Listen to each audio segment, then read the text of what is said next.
Exodus chapter 8. Here we're going to look at a series of plagues of frogs and bugs.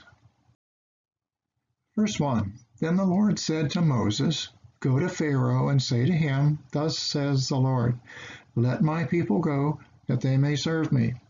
But if you will refuse to let them go, behold, I will smite your whole territory with frogs. The Nile will swarm with frogs, which will come up and go into your house, and into your bedroom, and on your bed, and into the houses of your servants, and on your people, and into your ovens, and into your kneading bowls. So the frogs will come up on you and your people and all your servants. Wow. Moses, again, is directed by Jehovah to tell Pharaoh to let his people go, and to add the warning that if Pharaoh doesn't do this, all of Egypt will be invaded by a horde of frogs. Now, it's most likely that the frogs were probably Rana mosaica. You can see examples, they look like toads to me, and they're recognized as toad-like, and they croak constantly. So these frogs now cover the land, millions of them, and they get into everything. So that the Egyptians just couldn't get away from them. And I want you to imagine for a second, what would millions of croaking frogs sound like? That must have been just a cacophony of sound. Verse 5. Then the Lord said to Moses, Say to Aaron, Stretch out your hand with your staff over the rivers, over the streams, and over the pools, and make frogs come up on the land of Egypt. So Aaron stretched out his hand over the waters of Egypt, and the frogs came up and covered the land of Egypt. The magicians did the same with their secret arts, making frogs come up on the land of Egypt. Then Pharaoh called for Moses and Aaron and said, Entreat the Lord that he remove the frogs from me and from my people, and I will let the people go, that they may sacrifice to the Lord. Okay, so here we see Aaron raises his staff up over the Nile and waves it around to cover the Nile, at least metaphorically, and its canals and ponds, and frogs just pour out over the land. Moses and Aaron did not go to Pharaoh at first, as we see. Instead, Pharaoh calls for them to stop the horde of frogs. He had been warned of this, perhaps by a messenger, we know that, but we see him calling for them.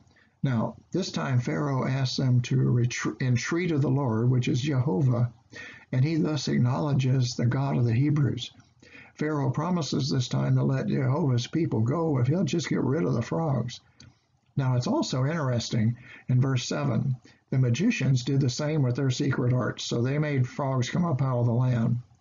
That's puzzling to me, because how could they tell their frogs from the ones that Aaron had raised up?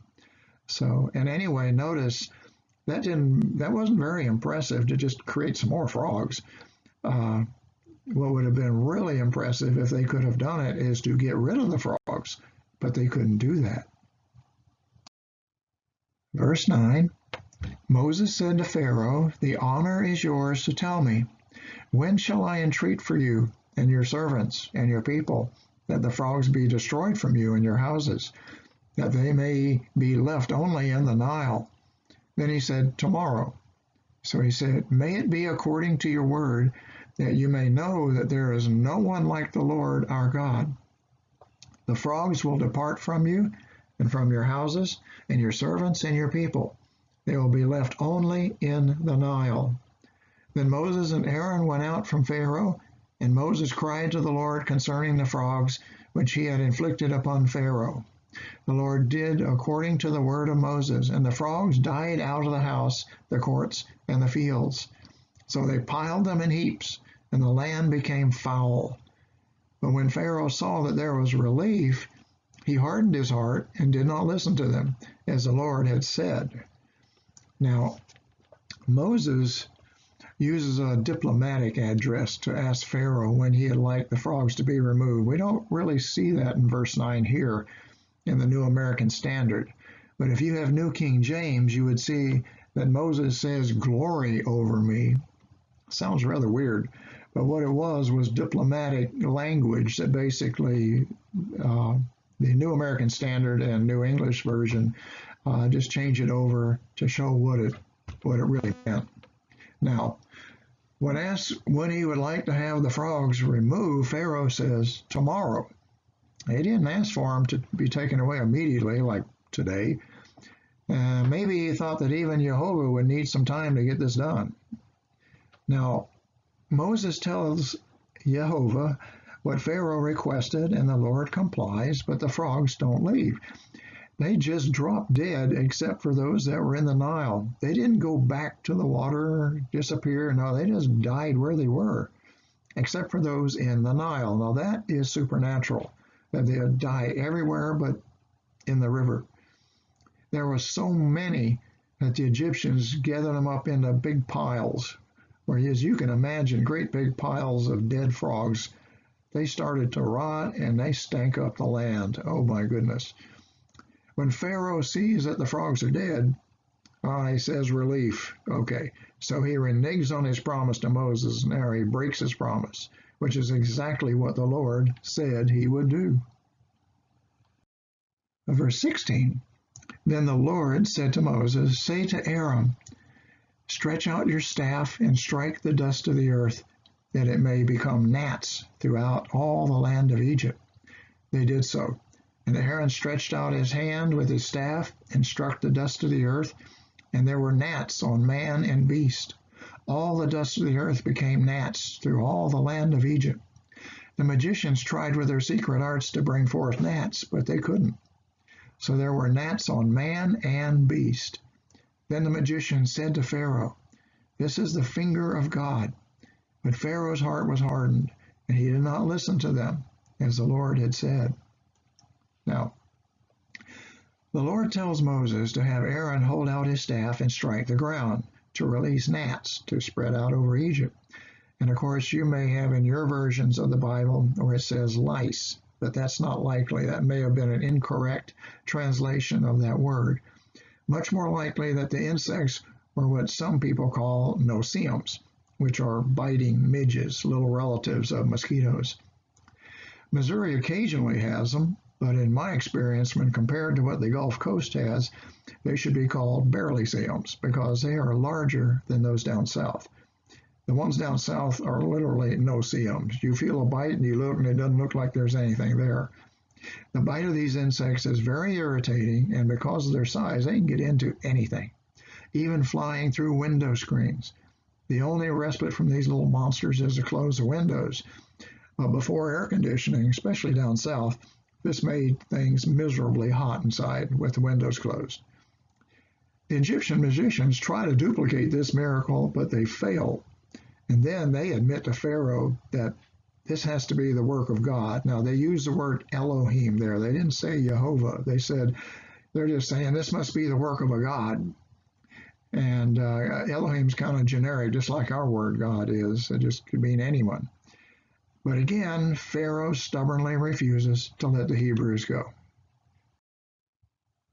Now the Lord said to Moses, rise early in the morning and present yourself before Pharaoh as he comes out to the water, and say to him, thus says the Lord, let my people go, that they may serve me.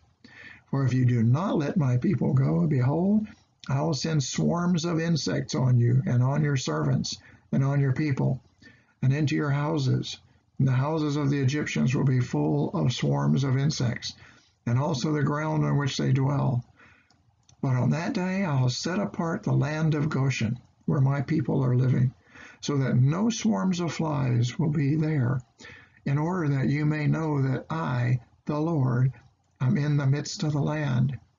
I'll put a division between my people and your people. Tomorrow this sign will occur. Now the Lord instructs Moses to meet Pharaoh early in the morning when he goes to the Nile, and tell him that he is to let my people go, that they may serve me. Now the Lord, that's Jehovah, warns Pharaoh that if he doesn't do this, the Lord will fill the land with insects that will go everywhere and onto everything and everyone. This is not the gnats. But Jehovah states twice that he'll protect the Hebrews in Goshen, so that Pharaoh will see that they truly belong to him and not to Pharaoh. Now, what were these insects? Now, what you see on this slide are three different possibilities that I found as I was doing research on this. So, what we have, one is the Egyptian dogfly, Musca canina. It's the dogfly, that's what it means in Latin there. But the Egyptians didn't worship flies. Okay, now they had amulets with flies made of gold on them, but it didn't seem that they identified them as gods. It also is thought by some that it was a cockroach, Blatta orientalis. Blatta means roach, and it's cockroach in general, but orientalis is the African or Oriental one. And the issue here is that the Egyptians didn't worship cockroaches as far as anyone knows. However, the third possibility, which some commentators have identified, which does fit the picture a little better, is the scarab beetle. I believe that this, along with the commentators, it's more of a logical argument because this was worshipped by the Egyptians, and God is attacking Egyptian gods. He is showing that he is more powerful than their Egyptian gods, that he overrules all of them and rules over all of them. And here we have Khepri, was the beetle god, for example, and you have a blue amulet shown here carved in stone, and the insect looked somewhat like the picture on the lower right there. Verse 24, Then the Lord did so, and there came great swarms of flies into the house of Pharaoh and the houses of his servants, and the land was laid waste because of the swarms of flies in all the land of Egypt. Pharaoh called for Moses and Aaron and said, Go sacrifice to your God within the land. But Moses said, It's not right to do so, for we will sacrifice to the Lord our God what is an abomination to the Egyptians. If we sacrifice what is an abomination to the Egyptians before their eyes, will they not then stone us?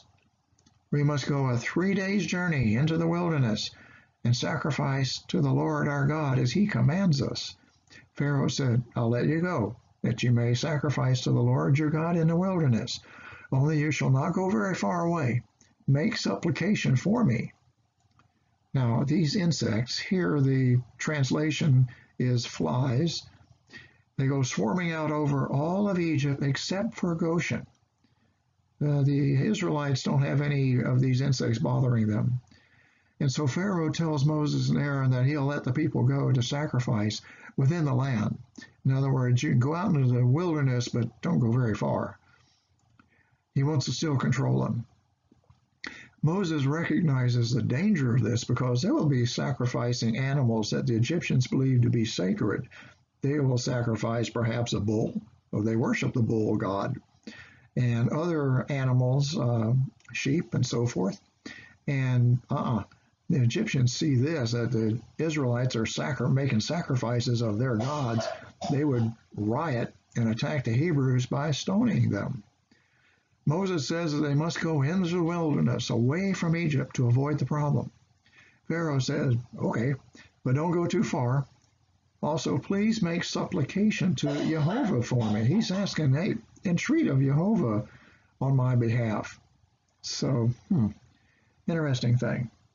Now, notice also that Moses is concerned about the Egyptians using stoning as a means of capital punishment. And that shows that this punishment that we know among the Israelites wasn't just unique to them, but it was used here and there all across the Middle Eastern world of that time.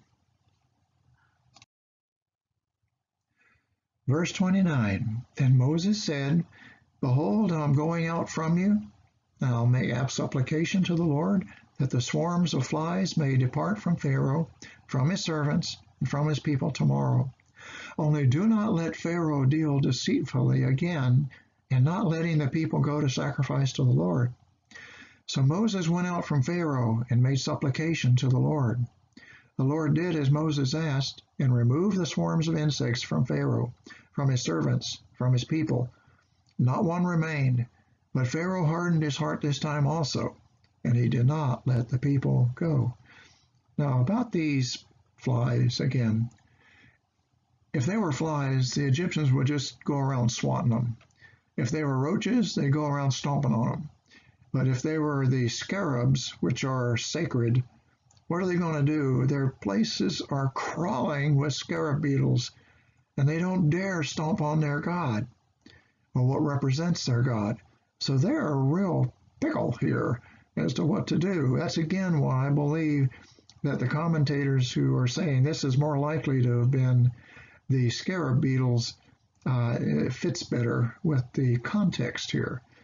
Okay, so Moses says he'll leave Pharaoh and make supplication to Jehovah that these insects, perhaps scarabs, will go away tomorrow. Moses also warns Pharaoh, don't lie and change your mind again as you've done before. Don't backtrack on us like this. We've seen you doing this. Stop it. Jehovah responds to Moses' request for Pharaoh by removing these flies or scarabs or insects from Egypt all at once. They didn't just gradually disappear. All at once, they're gone. It doesn't say that they're laying around dead and they had to make piles of them. Nope, they're gone. That's supernatural. Predictably, Pharaoh reneges on his promise again, showing that his mind is just locked on to keeping these Hebrews in Egypt to continue serving as his slaves. What can we learn from chapter 8? First, God's purposes can be met through the use of some of his smallest creatures, frogs and insects. Think of no-see-ums, and he can get his work done with no-see-ums, those tiny little things, as well as when he uses gigantic things like Noah's flood, for example. It's not Noah's flood. He didn't do it. God did it.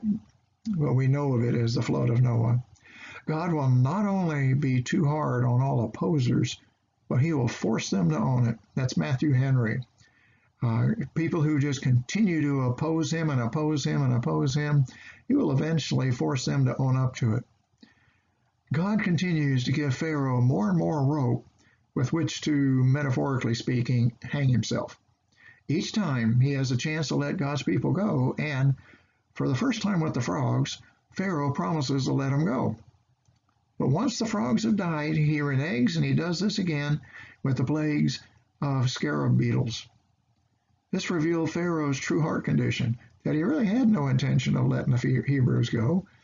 They were a very powerful moneymaker for him, and he worked on building up Egypt's defenses against them.